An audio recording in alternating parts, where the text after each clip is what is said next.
welcome to Adventures in Life. I'm your host, Earl Beecher. Our guest is Dr. Richard Schneider.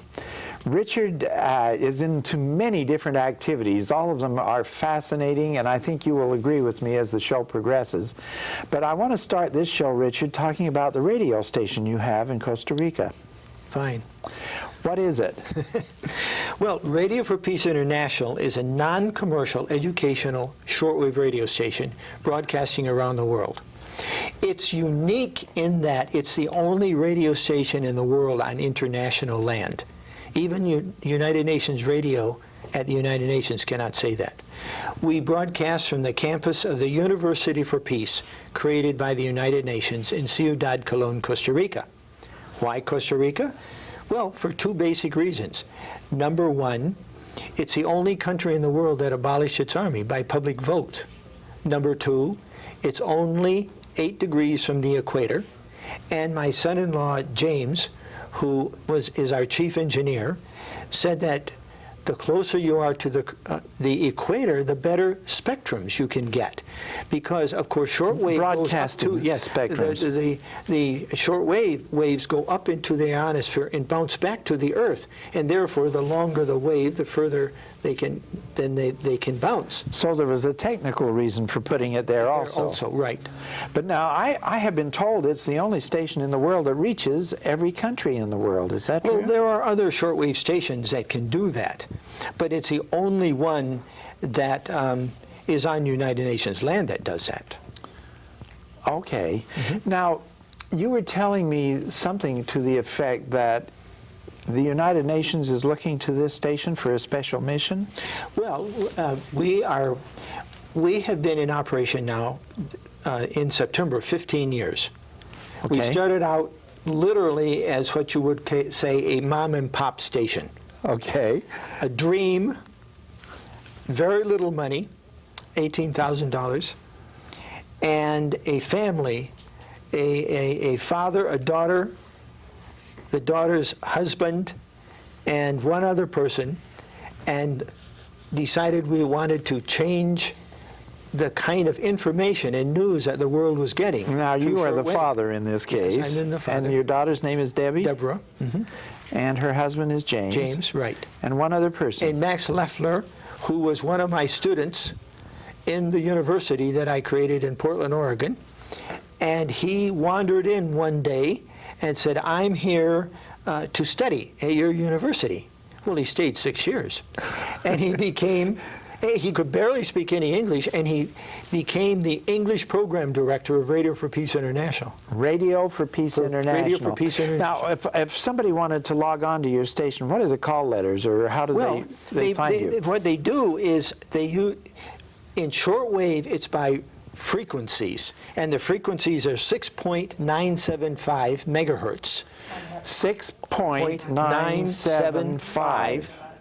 Or that would mean more to other people than it would to some of us. But if you have a shortwave radio, which is what you need to get shortwave, yeah, of course, that's what you would, put the dial on, or 15.050. Those are the two major frequencies that we broadcast people can pick this up. Now, what kind of programming are you doing? Well, we broadcast 7 days a week, 24 hours a day. We actually broadcast in an 8-hour package that's then repeated twice. We call it progressive programming.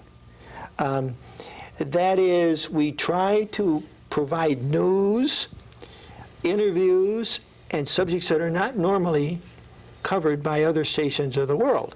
Now, we do have some others. For example, we have a very interesting program produced by Daffodils Production called Adventures in Life that we broadcast on Radio for Peace International. It's related to this TV show directly.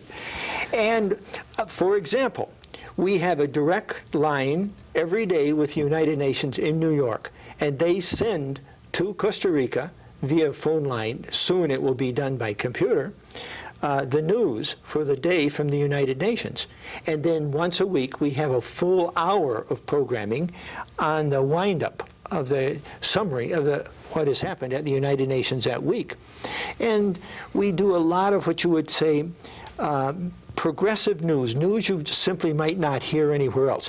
Now remember, our concentration for the radio station is for those who don't get a lot of news in other ways. Is it always in English, or are you broadcasting in other languages? We broadcast in Spanish, English, German, French. 4 different languages at least. And sometimes others. Well, excuse me, we actually have a 1 day a week hour broadcast in Russia, in Russian to Russia. Oh. And we use a directional antenna to get to Russia. And that's funded by a special grant from people interested in promoting our kind of educational programming to Russia. Now, this station then has grown, and I understand you're expanding very soon. Yes. And there's some exciting plans in the mill. What's going on? Well, we started out very, very small. Actually, we started out in Oregon.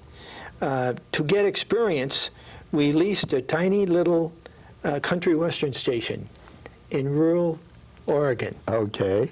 And ran it for 18 months to find out how to really run a radio station. I didn't want to go to Costa Rica or somewhere or anywhere else and start a radio station unless we knew what we were doing. That makes good sense, I'd say, yes. From a practical point of view. Yes. And so 15 years ago, we did that. I had gone ahead to Costa Rica to see if that was even a possibility. Mm-hmm. And I met with, at that time, the former president of Costa Rica, Rodrigo Carazo, who was serving as a president of the University for Peace Council. Now, I didn't know him, but I went down there with the idea that I might get an appointment with him and get him to agree to putting this radio station on his campus. Well, history shows that that's exactly what happened. Yes. A whole series of very interesting events happened that did that. I went down there, and 5 days later, I came back with a written agreement with the University of Peace and Rodrigo Carazo to put the radio station there. And so we built the station in this station in Oregon out of some 4,000 used parts and boxed it up into 47 boxes and packed it on the back of our old pickup truck and hauled it down here to Los Angeles. My wife, my son-in-law, and Max, and Rodrigo Carazo, the former president of Costa Rica, had gotten the Alaxa Airlines, the Costa Rican National Airlines, to agree to fly the equipment down for us. Well, I think they thought they were going to get 2 or 3 little boxes. And when this pickup truck arrived, it was 47 boxes, 2,975 pounds. And they were so shocked that they couldn't really fly it from Los Angeles. They had to truck it across the United States to Miami and then fly it down there. And they flew it down there. And then my son-in-law and Max flew down to Costa Rica and put all these 4,000 pieces back together. Yes. And we went on the air September the 16th, 15 years ago. 15 years ago. This year. Now, and basically the message you've been carrying are educational messages and the word from the UN, of course, to the rest of the nation, the world. Well, and actually what we're trying to be is a media model that changes the landscape of media by providing a different kind of forum for communication in the world. You know, you were kind enough to let me prepare a series of music shows called Outstanding American Music, which I did with Ken Borgers from KLON, which most people know. And we sent those down to you.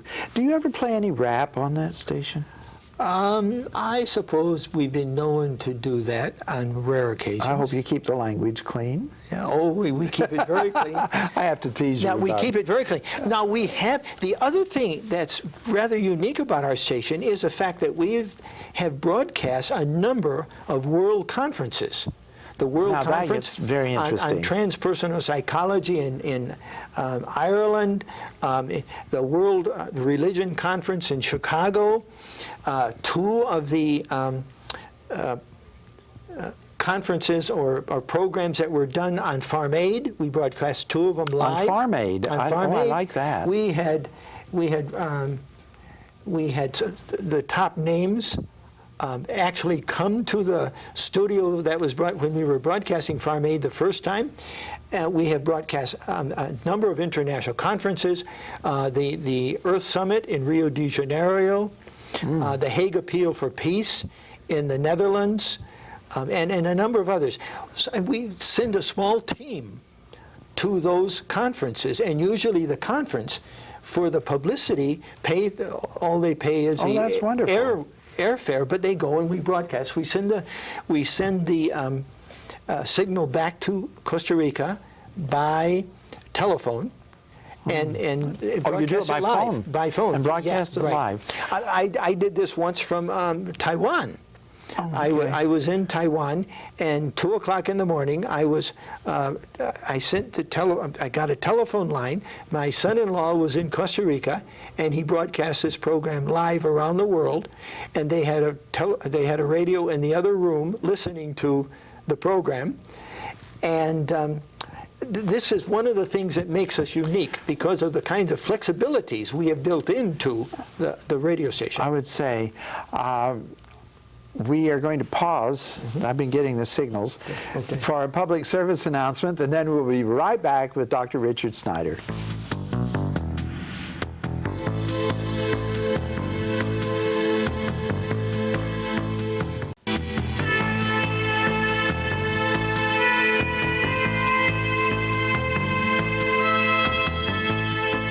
Welcome back. Our guest is Dr. Richard Schneider. Dr. Schneider is into a lot of things besides just the radio station. You've got something of the University of the Air, or what is the right title? And that's part of Radio for Peace International, the University of the Air. Radio for Peace International. University of the Air. And my part of it is University of the Air, which is the teaching of university-level courses over shortwave radio. It's the first time anybody really tried to do that. Can people do this for credit, or is this just the information? They could do it through credit, particularly through Dr. Michael Cohen's work, which is accredited. We have agreements with other universities that will accredit the work. There are various universities around the world that have accepted this. Yes, correct. I see. Yes, correct. And the idea is to really change the way we teach and what we teach. The idea is that many of the education models of the world, and this is particularly true in India, the models teach children only rote memory. They memorize. What we try to do in our education system is teach people to think. Now, you know, that's not easy. I spent 33 years teaching at Long Beach University, and getting the students to think is a challenge. Well, a challenge, and if we are going... Make them think nice things in the process. That's right. Think nice things in the process. But if we are going to... Our own democracy, the democracy of India, depends upon educated people who are educated to think, and not just walk around like robots.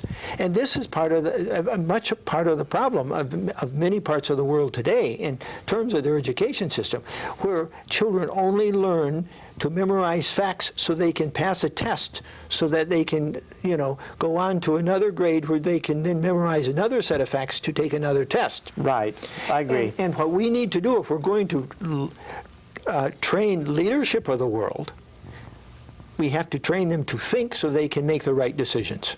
I mean, it's as simple as that. There's nothing complicated about it. Now, you're working with the, well, in fact, you're the CEO for the Institute for Global Education. Correct. And you've got the University of the Air. Right. And so you are doing a lot of exciting things, Richard. What are the things that you want to present to the viewing audience? Well, I think two. First of all is the work of Dr. Michael Cohen, which is in my department of what we call eco-psychology. He calls it integrated eco-psychology. Now, you're going to look at me and say, eco-psychology? What's this? That? That's exactly what was going through my mind. Eco-psychology is a psychology of the environment, based upon what you might say the Gaia hypothesis, that the Earth is a living organism, and that we need to learn how to work with the forces of nature, not with dominion, but with cooperation and love and respect if we're going to save this planet Earth. And Dr. Cohen, who spent many years with the Audubon Society Institute and developed some of the first programs there, he's been with me now 15 years, has developed some exciting courses, including 5 books. His latest one is called Einstein's World. His book, Connecting with Nature, which was published in 1994, won the Outstanding Field Guide of the Year award in the U.S. These programs and courses, and now the courses are on internet, are designed to get people to look at their own relationships and their relationships to the natural world in a different way. And that is the basis of the education, his educational process. It's a very exciting thing because it has so many possibilities. Now, it teaches people to think. He has people now at the graduate level, both the master's and the doctoral level, on the internet, and those are accredited courses. Are these primarily biological science type courses? I doubt that you would call them that. They're not business and engineering. No, they're not business and engineering. Law and things like that. But they are, let's face it, the word ecopsychology indicates that it's a very new way of looking at the environment. Okay. Now, it's become much more mainstream. A few years ago, everybody would have, run the other way when you said ecopsychology. But the magazine Psychology Today had an article about Michael's work just a little while ago. I mean, it's becoming much more mainstream in terms of what he is doing. Well, we're beginning to realize that this Earth can be polluted, can be abused, so that we're losing a lot of species, we're losing a lot of resources and things because we're not handling it right. Well, and the population of the world is increasing and the resources are decreasing and something's got to give. And at the rate we're cutting down the rainforest, for example. Yes, I'm worried about that. Hundreds of thousands of acres a day. I mean, something has to be done about this. But basically, it's more than that. We have become particularly, Europe and the United States have become a society of consumers. We consume far too much and throw most of it away. We have created an enormous burden on not only our society and our culture, but on the world society and culture. And when this has to be turned around, because the second and third world, of course, wants to raise their standard of living too. But if they do it at the same way we have done it, we're literally going to destroy the planet. We have to find better and different ways of doing it. And that's what and this is only going to be accomplished through education. I agree with you, and the education in the third world countries is something that you have focused on extensively. Yeah, well, and you would, I guess, call it my passion. I believe that we are going to change society, we're going to change the world through education. It's not going to be done any other way. And we're going to do it with children. We're going to start with children. I am convinced that the children that I am educating in India are going to be the future leaders of India. Just like if this education program is used in other parts of the world, we have to start with the children, and in one generation, if we do the job right, we will change the value system of the world. It's amazing to me how fast things can change. I mean, things in 10 years you can see a major difference in so many things. I'm getting the signal it's time to pause for another public service announcement. So we will pause now and be right back with Dr. Richard Schneider.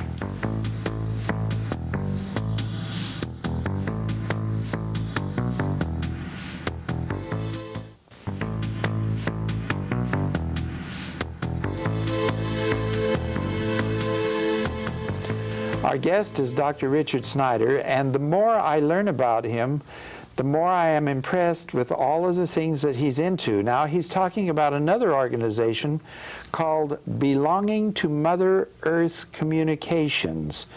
And Dr. Schneider, tell us what that means. Well, this is a membership organization that is literally, finding money to build bridging cultures through communication. This is a whole idea. Bridging cultures. So it's through nations reaching out to one another. And it's a communication program. And they can get more information by calling you. I'm going to leave this with you. This is one very important way. What we need to do, what our commitment is to bridge the cultures of the world, not just the U.S., Canada, and South America, but the whole earth, and build bridges. I think that's one of the strengths of us here in the United States, because we are such a melting pot. I've heard it called that, or a blending of all of the various cultures, that we have people who have ties back home. Right. Correct. So that we can reach out to almost every nation in the world through the people that are already here. Right. Right. And so you have this organization that's being started now. Now, the other important way is to create partnerships with the people of the world. We need lots of partnerships. I see many, many grandparents, not only in the U.S., but in Europe, but I suspect originally many of them will come from the U.S., who are sponsoring individual children in India, one child at a time, as their grandparent. And they will then get letters, pictures from that child, and develop an ongoing, and in some cases, permanent relationship with that child. What do you mean sponsoring? I mean sponsoring a child for $40 a month, like many other organizations do, sponsoring children around the world, which provides clothing, education, food, and all the services for that child. People here in Europe and the United States are sending $40 a month to your organization. To my organization. In India. And this goes to buy clothing and this food. goes to buy clothing, food, medicines. It takes care of their health care, everything. And the tuition at the school and everything. It covers everything.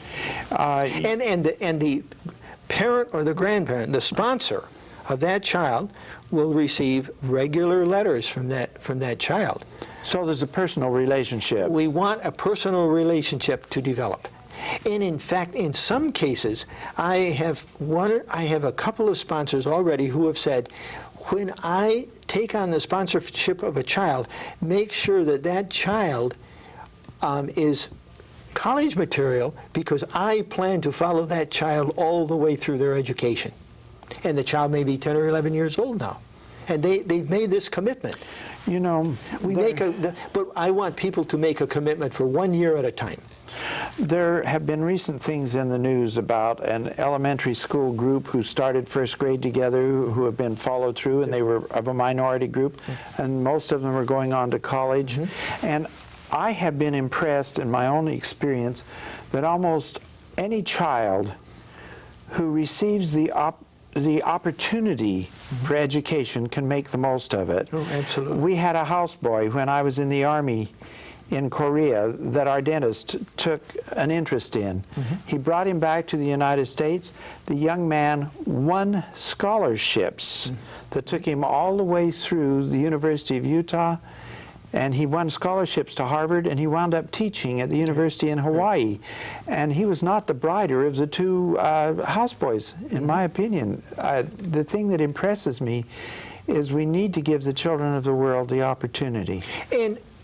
And all of the children of the world with some degree of equality. The fact of the matter is, what we have done is focus on the education in the Western world, whereas we have to really think about what we are going to do about education for the rest of the world. It needs to be global. Our efforts need to be global. And that's why our commitment is to the children of India, because India will become the most populated country in the world within a very few years. It will exceed China. Well, all of the world is expanding, and especially the third world countries. Absolutely. I want to thank you for being our guest on Adventures in Life. You are cutting out quite some fancy adventures in your life, and I'm impressed with what you've been able to do with so little and to get things going. Thank you. And the contacts that you're making with the UN and so forth, that there's a calling here that's important. And I want to thank our viewing audience for joining us, and please join us soon again for more adventures in life.